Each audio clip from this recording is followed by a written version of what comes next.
Hello! Bonjour, nous sommes aujourd'hui le 18 mai 2021, 48e jour de mon challenge. Et aujourd'hui, je vais vous parler macrominéraux, ou plutôt un macrominéral. Mais en fait, nous avons dans notre corps 7 macrominéraux principaux qui permettent justement le bon fonctionnement de notre organisme. Alors ces 7 macrominéraux sont le calcium, le sodium, le potassium, le soufre, le chlorure, le phosphore et donc le dernier, le magnésium. Et c'est donc justement du magnésium dont je vais vous parler. Alors pourquoi le magnésium? Eh bien tout simplement parce que le magnésium se retrouve impliqué dans plus de 600 processus corporels. Alors ça va du métabolisme des aliments, de la transmission de l'influx nerveux, la synthèse des acides gras, des protéines, les mouvements musculaires, le maintien des gènes, la formation de protéines, enfin bref, il y en a 600, je ne vais pas vous en faire la liste. Et malheureusement, de nombreuses études tendent à prouver qu'environ 50% de la population consomme beaucoup moins que la quantité recommandée en magnésium. Alors pourquoi? Tout simplement parce que les niveaux de magnésium déjà dans le sol sont bien inférieurs à ce qu'ils étaient auparavant, puisque bon, nous avons de plus en plus de traitements des sols, de pesticides, produits chimiques qui se retrouvent dans les fruits et les légumes que nous consommons, mais également que l'utilisation de tous ces produits chimiques, tels que par exemple le fluorure, le chlore, qui sont utilisés dans le traitement des eaux, eh bien, rend le magnésium bien moins disponible. Et si en plus vous vivez une vie particulièrement stressante, eh bien, il est fort probable que vous soyez en manque de magnésium.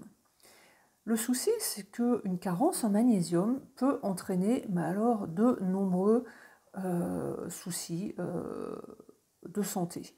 Puisque bien évidemment, si le magnésium est impliqué dans autant de processus, bien évidemment, un manque de magnésium a des conséquences qui peuvent être plutôt graves. Donc, juste pour en citer quelques-uns, vous avez tout ce qui est problème de santé chronique, des carences en calcium, une mauvaise santé cardiaque, une fatigue ou une faiblesse, des fatigues chroniques, de l'anxiété, l'hypertension artérielle, ça peut aller jusqu'à des diabètes, des problèmes respiratoires, des soucis tels qu'une mauvaise mémoire, de la confusion mentale. Enfin bon, il y en a plein, une fois encore, je ne suis pas médecin, mais vous trouverez plein d'informations sur Internet à ce propos. Ce qui, quelque part, si vous souffrez de certains symptômes, la question peut se poser, est-ce que je suis en manque de magnésium? Parce qu'il est vrai que quand on a soudain une crampe, on se dit « Ah bah ouais, je manque de magnésium », ou on est fatigué, on se dit « Ah bah tiens, je manque de magnésium ». Mais bien évidemment, il y a bien d'autres symptômes. Là, c'est un réflexe, mais il y a bien d'autres symptômes où on ne va pas forcément y penser. Alors, quels sont les bienfaits du magnésium pour la santé? Alors là, plus ou moins, je vais vous dire le contraire de ce que je viens de vous dire, puisque si je vous cite les problèmes, bien évidemment, les bénéfices sont l'opposé de ce que je viens de vous citer. Donc on peut, par exemple, dire que le magnésium contribue à avoir un bon équilibre glycémique et à gérer les niveaux d'insuline dans le corps, ainsi que la pression artérielle. Ensuite, le magnésium a un rôle très important dans notre morale, à savoir que le magnésium est essentiel au bon fonctionnement du cerveau, à la régulation de l'humeur, et de faibles niveaux de magnésium pourraient avoir comme conséquence une augmentation de l'anxiété qui peut aller jusqu'au risque de développer une dépression. Tout simplement parce que en fait, dès que nous sommes en manque de magnésium, eh bien, ça enclenche une modification des bactéries qui sont présentes dans l'intestin. Ensuite, le magnésium est super important pour maintenir une bonne santé cardiaque. Et un déficit en magnésium, même léger, eh bien, peut entraîner de très graves changements dans le fonctionnement du cœur, des vaisseaux sanguins, des cellules sanguines et de tous les tissus du cœur. Donc le magnésium est vraiment essentiel au bon fonctionnement électrique et mécanique des tissus, tels que les nerfs, les muscles, donc justement le cœur est un muscle, et donc des vaisseaux sanguins. Ensuite, il se trouve qu'il est très important d'avoir un bon niveau de magnésium pour éviter, dans la mesure du possible, les migraines. Et là, je sais de quoi je parle puisque malheureusement je souffre de migraines et ce sont des phases où effectivement j'ai tendance à justement consommer beaucoup de magnésium pour apaiser les crises.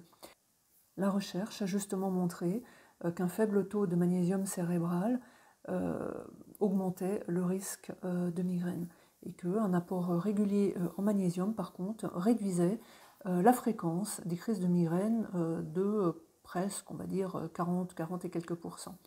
Et justement, une autre étude a, elle, montré que la prise quotidienne de magnésium, enfin de supplémentation donc de magnésium, peut aider à prévenir les migraines, qui, elles, sont par contre directement hormonales puisque liées aux menstruations.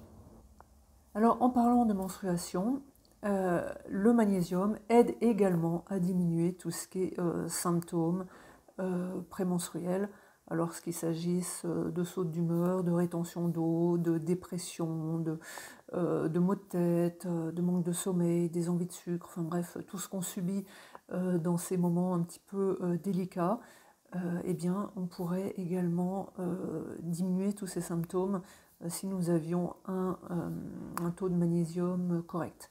Donc justement, si nous avons aussi tous ces symptômes, ça peut être également un signe comme quoi nous sommes en manque de magnésium. Ensuite, le magnésium est vraiment fondamental dans le bon fonctionnement du cerveau. Le magnésium est très important pour garder une bonne mémoire, que ce soit une mémoire de travail plus immédiate ou une mémoire à long terme, et également permet une meilleure capacité d'apprentissage. Donc autrement dit, une fois encore, là le magnésium a un rôle fondamental.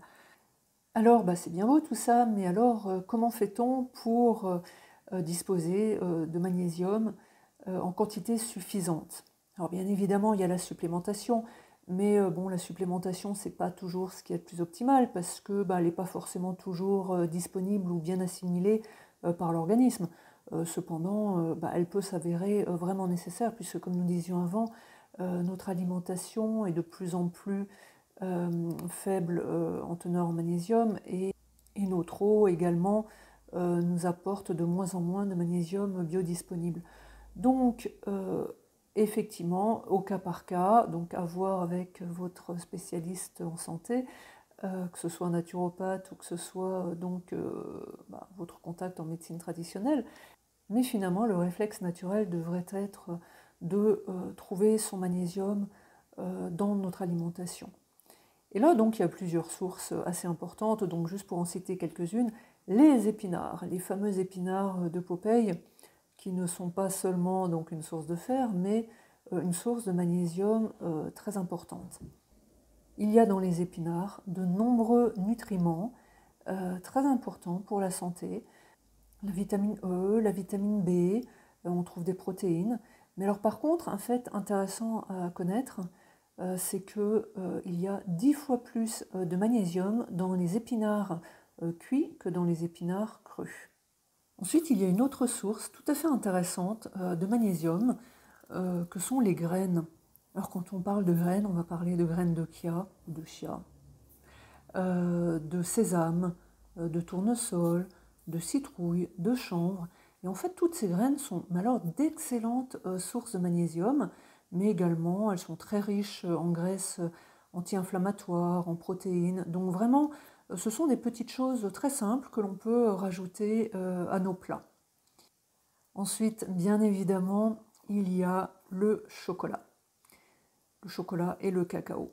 Alors moi, ça a toujours été ma bonne excuse. Je suis en manque de magnésium, il me faut du chocolat. Et là, je reconnais que j'ai eu tendance à abuser de cette excuse. D'ailleurs, ça passait pas tout le temps. Et en tout cas, mon foie n'a pas toujours été très d'accord avec cette source. Mais toujours est-il que le cacao, qui sont en poudre, que ce soit des éclats crus de cacao, du chocolat noir, sont très riches en magnésium. Ensuite, il y a les amandes. Alors les amandes sont très riches en protéines, sont très riches en vitamine E, elles sont justement la plus grande source de magnésium parmi toutes les noix. Et en deuxième position, on aura les noix de cajou. Alors ça, c'est très facile finalement d'avoir une petite poignée d'amandes à portée de main, dans nos poches, quand on part au bureau ou ailleurs. Donc c'est vraiment une des sources les plus pratiques à avoir à disposition et les plus saines. Ensuite, il y a les bananes. Alors les bananes, c'est également la meilleure source de magnésium parmi tous les fruits communs. Donc la banane est également une excellente source en vitamine C, en potassium, donc un autre macrominéral, en fibres, en vitamine B6 et en manganèse. Et puis en dernier, je vais citer le café, qui pourtant, on aurait peut-être tendance à dire, oui, bon, la caféine, c'est pas forcément bon pour la mobilisation du magnésium dans l'organisme, et pourtant, c'est un liquide qui justement contient beaucoup de magnésium. Alors par contre, il faudra le boire noir, parce que si vous rajoutez du sucre raffiné ou si vous rajoutez du lait, eh ben, ces substances vont interférer avec l'absorption du magnésium. Donc, une fois encore, le café, ça se boit noir. Si on boit du café pour son intérêt pour le magnésium.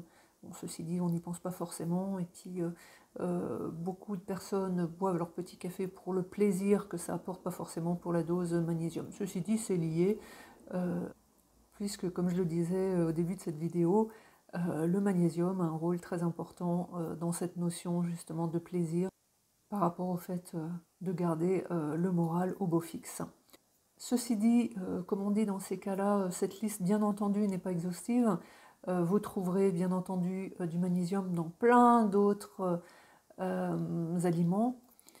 N'hésitez pas à vous renseigner. Après, une fois encore, il faut que ça reste du plaisir.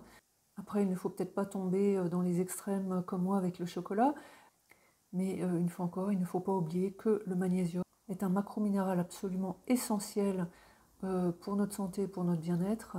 Donc n'hésitez pas à privilégier les aliments riches en magnésium et si cela s'avère nécessaire, à envisager une supplémentation.